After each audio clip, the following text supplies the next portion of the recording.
সমগ্ৰ অসমৰ ৰাইজৰ এটা ঘটনা পৰিলক্ষিত হৈছে যে যোৱাকালি নলবাৰী জিলাৰ টিহু সমষ্টি গংগাপুৰ নামৰ ঠাইডোখৰত এটা লোমহৰ্ষক হত্যাকাণ্ড। তেনেই কম বয়সীয়া হায়াৰ ছেকেণ্ডেৰী পাছ কৰা মাধুৰ্য বৰ্মন নামৰ এটা ল'ৰাক কোনো দুখ নথকাকৈ এটা নিৰ্দোষী ল'ৰাক সদৌ অসম ছাত্ৰ সন্থাৰ পশ্চিম নলবাৰী ছাত্ৰ সন্থাৰ তেখেত সহকাৰী সাধাৰণ সম্পাদকৰ পদত আছিলে, এইবাৰ হায়াৰ ছেকেণ্ডেৰী পাছ কৰিছিলে। মোমায়েকৰ ঘৰলৈ যাওঁতে মোমায়েকৰ ঘৰ পাবলৈ প্ৰায় 150 মিটাৰমান থাকোঁতে দুৰ্বৃত্ত দলে ৰ'জ আলী আৰু আসিফ আলী নামৰ দুটা ষ্টুপিড মুছলমান মিয়াই এজনী ছোৱালীৰ, তাইৰ নাম আছিলে মৃদু মুদ্ৰা ডেকা, প্ৰেমৰ প্ৰস্তাৱ গ্ৰহণ নকৰাৰ কাৰণে সেই মুহূৰ্তত থকা মৃদু মুদ্ৰাক লগত লৈ মোমায়েকৰ ঘৰলৈ গৈছিলে।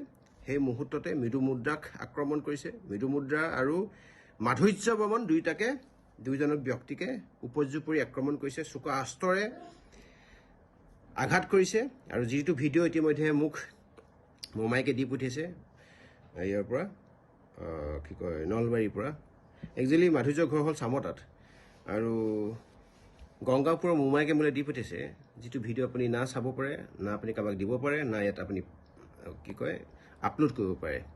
গৰু ছাগলীক হালাল দিয়া নিচিনাকৈ হালাল দিছে, পাছফালে কাটিছে, ডিঙিত দুটা জেগাত স্পট, মাথা পাছফালে চোকা কিবা অস্ত্ৰই কাটিছে, য'ত অভাৰ ব্লিডিং হৈছে। আৰু ছোৱালীজনীকো পিঠিত কাটিছে, ছোৱালীজনীক মাথাত কাটিছে। আৰু ভিডিঅ' আপুনি চাব নোৱাৰে ভিডিঅ'ত, যাৰ সেইখন কলিজা নাই সি কেতিয়া কোনো কাৰণত ভিডিঅ' চাব নোৱাৰে। আৰু মই ভিডিঅ'খিনি চাই মই কেতিয়াও কোনো কাৰণত ভবা নাই কিবা আপলোড কৰিব লাগে, কিবা কাৰণ যদি অসম পুলিচক লাগে মই দিব পাৰোঁ, আৰু যদি অসম পুলিচক লাগে ঘৰৰ মানুহকো যদি লাগে লৈ ল'ব পাৰে। কিন্তু মোকালমোৱা থানাত ইতিমধ্যে কেছ ৰুজু হৈছে। অসমৰ মাননীয় মুখ্যমন্ত্ৰী মহোদয় আপোনাক আৰু নলবাৰী থানাৰ এছপিক মহোদয়ক এটা আহ্বান জনাম, যাতে এই দুইটা কালপ্ৰিট, যি দুটা কালপ্ৰিটে মাধুৰ্য বৰ্মন আৰু মৃদু মুদ্ৰা ডেকাক এনেকৈ হানি খুচি অত্যাচাৰ চলালে, মাধুৰ্য বৰ্মনৰ প্ৰাণ হানি কৰিলে, মাধুৰ্য বৰ্মনৰ প্ৰাণ ল'লে, এই দুটা কালপ্ৰিটে যাতে কেতিয়া কোনো কাৰণত আইনী আওতাত আহি আইনৰ ৰোষত পৰি যাতে জেলত থাকিবলগীয়া নহয়। জেললৈ যোৱা আগতে মাননীয় অসমৰ মুখ্যমন্ত্ৰী মহোদয় আপোনাক এটা অনুৰোধ জনাইছোঁ। চাওক, এটা কথা হয় ইয়াত, কিন্তু মোৰ চেণ্টিমেণ্টত লাগিছে। কোনোবাই হিন্দু বুলি কথা ক'ব, কোনোবাই মুছলমান বুলি কথা ক'ব, কিন্তু মোক চেণ্টিমেণ্টত এটা কাৰণে লাগিছে যে মই মোৰ নিজৰ ভণ্টিক, মই যদিও হিন্দু সনাতনী এটা ল'ৰা হয়, মই মোৰ ভণ্টিক কিন্তু হিন্দু হ'লেও বিহাৰীলৈ বিয়া নিদিওঁ।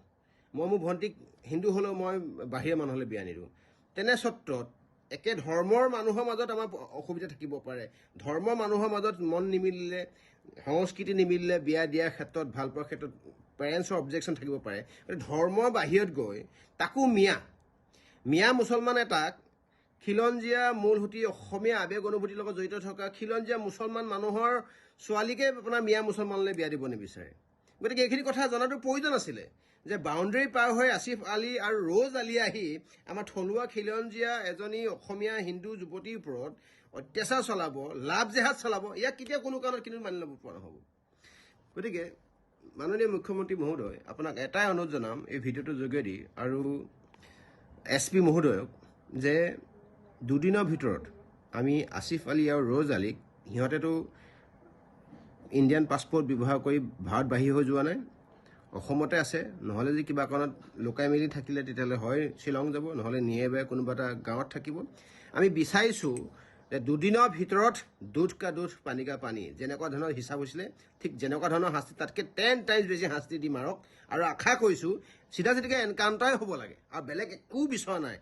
জেল হাজোতত আপোনাৰ আইন আদালতৰ কাঠগাৰত থিয় হোৱা, আপোনাৰ 2-3 বছৰ জেল খোৱাৰ পাছত ধৰি লৈছোঁ বেল্টত ওলাই আহিব, বা ধৰি লৈছোঁ 8-10 বছৰ জেল খাব, এইটো একো জাষ্টিছ নহয়, ফেমিলিয়ে একোৱেই নাপায়। গতিকে আমি এটা চিধা চিধিকৈ আশা কৰিছোঁ, সকলো দল সংগঠনৰ সহযোগিতা আছে। মাধুৰ্য বৰ্মনৰ ক্ষেত্ৰত হোৱা যি লোমহৰ্ষক হত্যাকাণ্ডৰ তাৰ ন্যায়, উচিত ন্যায় লাগিব।